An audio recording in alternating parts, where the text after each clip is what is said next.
So about 3 weeks ago, I started looking into getting citizenship in another country. I've never left the United States. And given the timing, you would think that it would be political. But in fact, it wasn't. I mean, that's part of it. Let's be real here. Like, I can't separate politics from my life. But a whole lot of it wasn't. Most of it, all of it, no matter what aspect of it, comes down to radical acceptance. Because about 3 weeks ago, something happened that caused me to radically accept everything that has ever happened to or around me throughout the course of my entire life.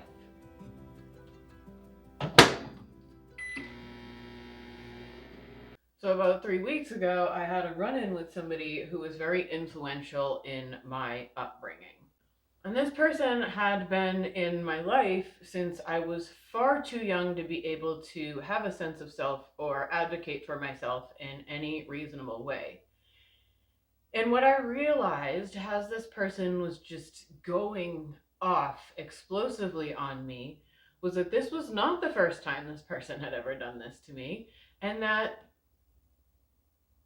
if I had been treated like this since as far as I remember, no wonder I thought there was something wrong with me my entire life. And I was broken, and whenever people freaked out around me, it was somehow my fault. Because literally, as long as I could remember, somebody was freaking out on me. And unfortunately, that person was my only example of what was normal. And unfortunately, that led me to believe that that was normal. So then I acted like that. And that was all the people I attracted into my life. Anyways, not the point. The point is that in that moment, while I'm just listening to this person freak out on me, I finally accepted that there's nothing I'm going to do. There's nothing I'm going to do to make this person happy. There's nothing I ever did to deserve this person freaking out on me, and there's nothing I need to do to prevent this person from freaking out on me in the future. It's their problem, not mine. I don't mean like I just said that to myself in that moment.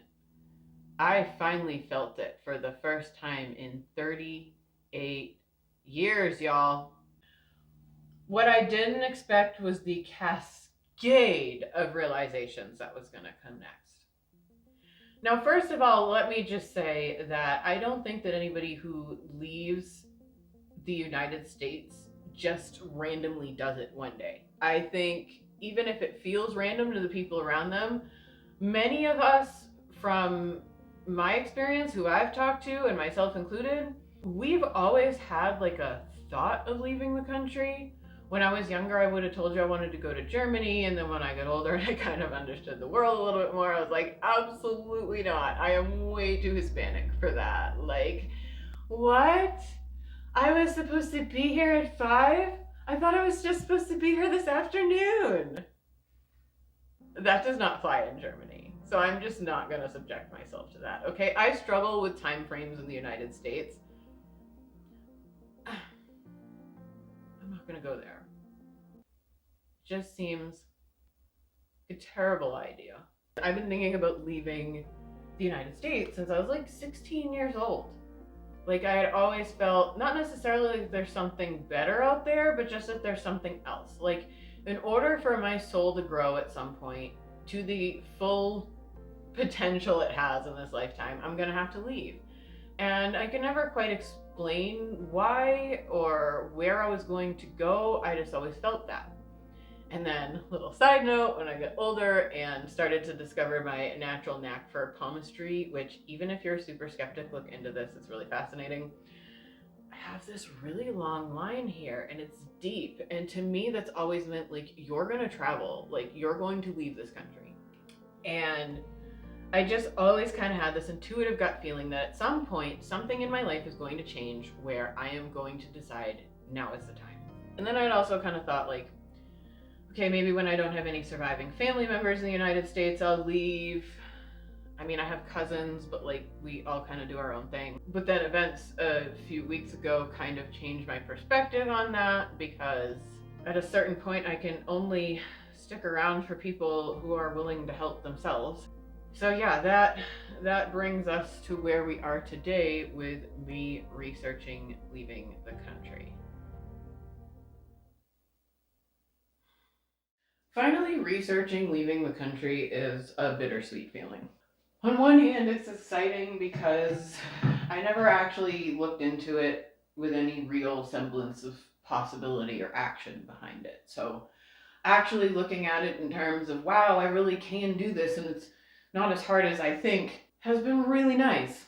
But doing this under this political climate has been adding a layer to it that I don't even know how to articulate.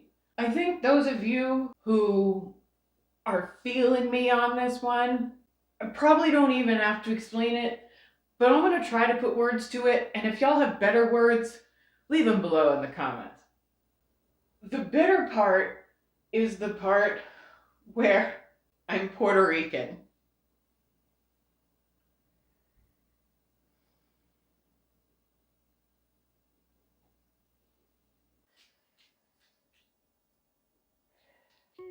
Can I just side note for a minute here? I am trying to get away from ethnocentric American English and not call it America anymore. But then, like, what are we if we're not Americans? United States citizens? Is that what I have to call us every time? I could. That feels off. Is that my own ethnocentricity that I have to work on? Probably. Bear with me. If I use Americans for this video, just know the gears are turning. I'm working on it. Ego's a hell of a drug. Okay. American propaganda is a hell of a drug. We'll get to that in a minute. What was I saying?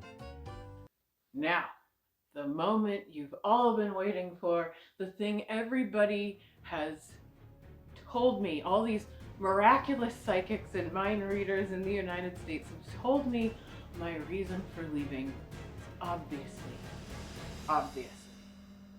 Trump.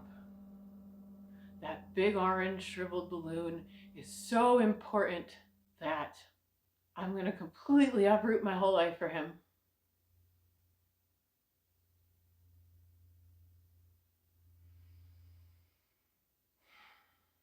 I don't even know where to begin. Because how do you explain to people who are still in the binary? The reason you're leaving, the reason you don't want to be around it, is because you're sick of everybody else being in the binary. You know? I know on one hand it sounds like it's political. It's not necessarily a political concern, though.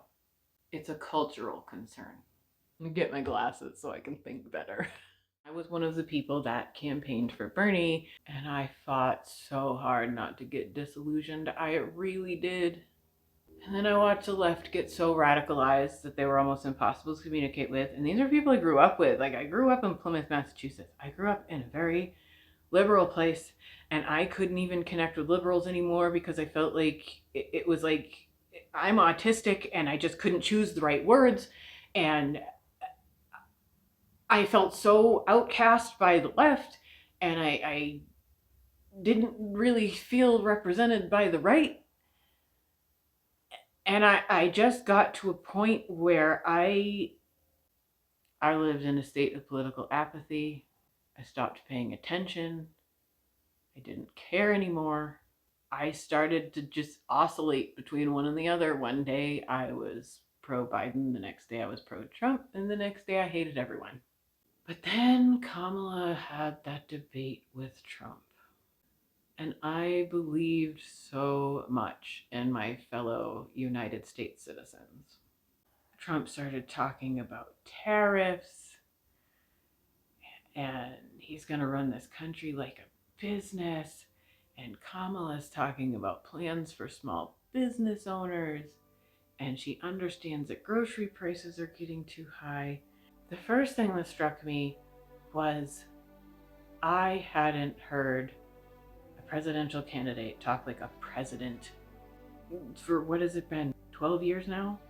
regardless of what Kamala said, just that energy of reuniting the country sold me. And then it's like her awareness, all the concerns I had that she was going to follow old policies or that she didn't learn from mistakes she had made in the past or she was going to do the same thing Biden did. She addressed all of that. She showed such a strong awareness for what the United States citizens, I'm doing it, you guys, for what the United States citizens were really asking for. And again, on the other side, Trump's just talking about tariffs and they're eating the dog. They're eating the dogs. They're eating the cats. And I was like, done. Like, Americans, we are smart people. I said Americans again. We are smart people. Like, his supporters are going to look up what a tariff is. They're going to realize it's a terrible idea. A lot of the issues that Trump voters had to do with the agricultural laws and stuff like that. And I was like, oh, they're going to see immediately that everything Trump's saying is completely antithetical to solving all the problems that they've been complaining about. Like, there's no way. Not only was I wrong, watching the way people dug their heels in after scared the shit out of me. When people started coming out after and going, oh my God, I didn't know what a tariff was. We're screwed. Oh my God. I can't trust my fellow citizens to know what they're voting on before it's too late. If it was just racism, I could do something with that. It's the kind of ignorance that people hold on to dearly. It's cult doublespeak. It's watching people after the election go out into the street and get upset that the Democrats weren't coming out to fight them. They were honestly being told by their talking heads and Fox News that the Democrats were going to go out into the street and just start burning shit down. And that's bad enough. You would think they would have been relieved when that didn't happen. But they are so indoctrinated into this cult.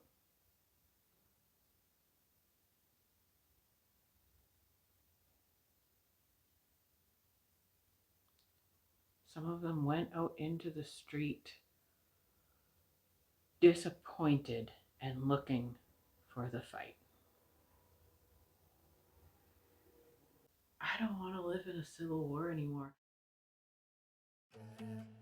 So I want to share this interaction I'm having on a thread with y'all, because this is going to illustrate a lot of why I have had it. When people run face first into a point and they still don't get it, it just makes me want to leave the country. That's what it makes me want to do.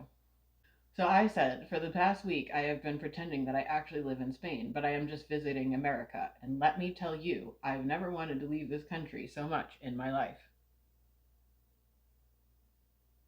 That's all I said, guys. You have the evidence on screen right in front of you. I said no more than that. Didn't allude to politics or anything.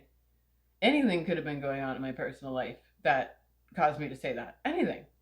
First of all, I did get a lot of supportive responses. I don't want to gloss over that. A lot of people who already left the country, who already live in Spain, who were, like, hey, if you actually do think about leaving, definitely do. A few people that are like, I just came back from Spain and I hate it. Like a lot of people who totally got it.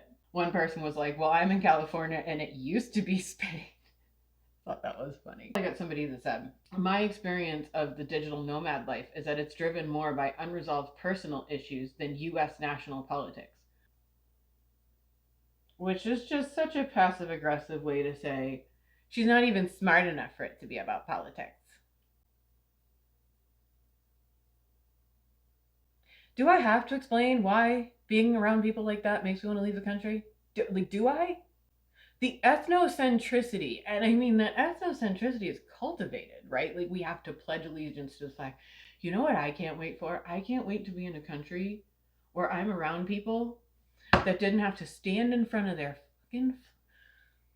flag every morning with their hand over their heart You guys, when I saw a foreign person have a reaction to our school children doing that, something clicked for me, y'all. I just want to be around people who never had to do that because I want to see how different they behave. I also got this one. So get out. You don't have $800 credit on a credit card? I said, no, I don't. Thanks for asking.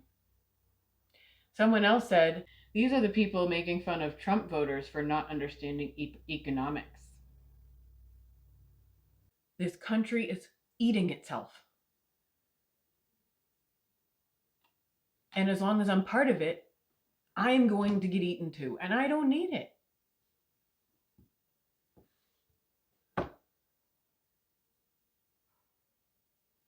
Another person, typical broke ass liberal.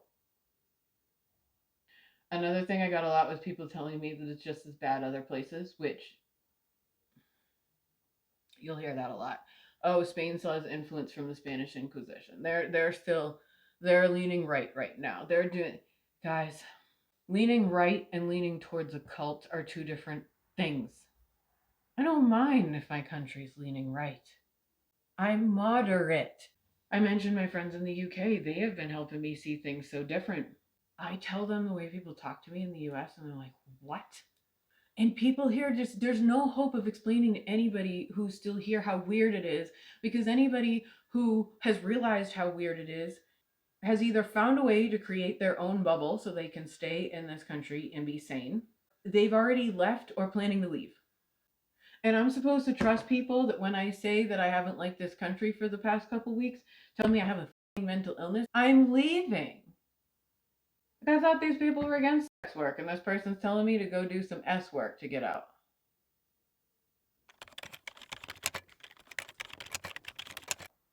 See, like I got sucked into it, and now I feel like crap.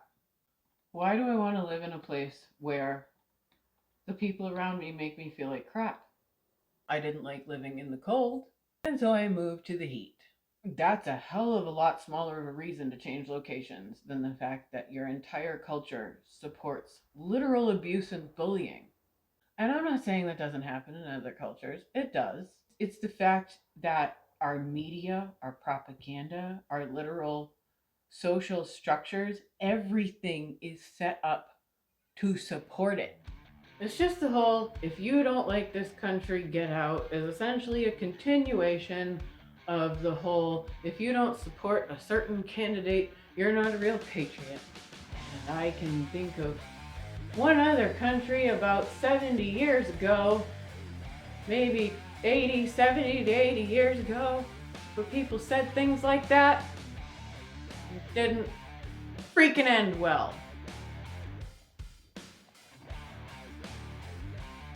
The other thing I started to notice is, and this really started to freak me out when I really thought about what it meant, other countries have started covering our news in an unbiased way. You know when that happened in history? Cold War. The Soviets were pumping a bunch of propaganda to their citizens, and so other countries from around the world started sneaking unbiased content to them to cut through the propaganda. I was telling one of my friends that I was super excited that I found a YouTube channel, and I'll find it and link it down below if you're interested. I was super excited that I found a YouTube channel that was scripted by an Australian and narrated by a British person and had literally no bias. So I could finally see what was propaganda and what wasn't. And hearing myself say that was next level dystopian. There are certain things that happen around me that make me go, oh, I do love this country. This country, in terms of just unimpeded, diverse landmass. I'm getting chills just talking about it. I don't think there's any better country to live in if you like the outdoors and hiking and camping. Like, I don't want to leave that part behind at all. I don't want to never see a saguaro again. I've spent the last 12 years living at the foothills of the Rocky Mountains, and then the volcanic mountains of Arizona, and the canyon oases of the Verde Valley. Now I live surrounded by saguaros, the Tucson Mountains, and I grew up by the Atlantic Ocean. I was 15 minutes away from the ocean, and we would get drunk and wander into that ocean naked. And sometimes the bioluminescent bugs would be there, and I would just run my fingers through and they would light up.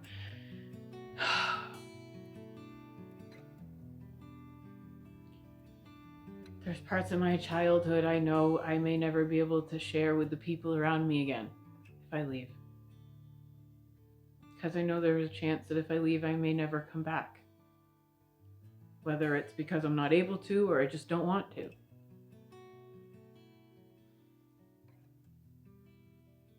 I think that's the part people don't understand. Realizing that you can see both sides of it and you're never going to fix it. It's a bittersweet feeling because I love the United States. And no matter how bad this country gets, some of my best memories are here. There are so many experiences that are so unique to growing up here. And that's for every country. And it feels like the people who are telling me to just go are like the angry, estranged parent who can't understand why you went no contact. And that is the reason why you went no contact, is because they're just not freaking getting it. That's what it feels like. I feel like an orphan. I would just say the reason I'm leaving is because I don't feel like I have the support I need to grow here. And whether that's through my own doing or the culture around me or a mixture of both, and I can almost assure you it's a mixture of both, it doesn't really matter. Because I also feel deep down that I cannot see my own flaws in this situation until I leave. I cannot see how I am still ethnocentrically influenced. That's not really a word, but that's the best way I can describe it. Ethnocentrically influenced by the culture I grew up in. My intention for this video was to reach at least one other person like me and make you feel less alone. So if I could do that, thank you for letting me do that for you. Thank you for listening. I'll keep you guys posted on my journey. Right now I'm leaning towards Spain, but that has its disadvantages. Every country does, so I'll let y'all know. I'm looking at visiting the UK in May and meeting all my friends there for the first time in person finally, and getting a vibe for that. So I'm really excited, obviously really emotional, and I love you guys. Stay fabulous.